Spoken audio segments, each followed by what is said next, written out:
Already சொன்னேன் இல்லையா? இந்த சீல் வந்து எதுக்காக குடுத்துருக்காங்கன்னு. இப்பதான் உங்களுக்கு புரியும். எதுக்காகன்னா, இந்த மதர் போர்ட்ல ஒரு ஐசி ஒண்ணு வச்சிருக்காங்க. அதாவது மேனுஃபேக்சரிங்ல இது மேனுஃபேக்சர் பண்ணும்போது இந்த ஐசி கண்டிப்பா வந்திருக்காது. இத இதுல கிராக் பண்ணி யூஸ் பண்றதுக்காக.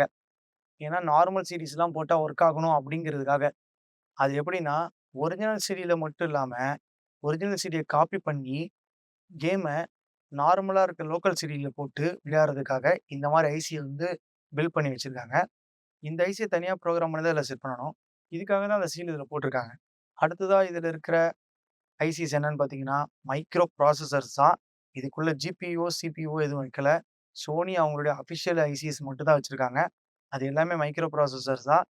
அது மட்டும் இல்லாம எனக்கு ரொம்ப சர்ப்ரைசிங்கா இருந்தது என்னன்னா, Sonyயோட ப்ராடக்ட்ல அதர் பிராண்டோட ஐசிஸ் பார்க்குறது ரொம்ப ரேர். அப்படி இந்த ப்ராடக்ட்ல Samsung உடைய ஒரு கண்ட்ரோலர், அது மட்டும் இல்லாம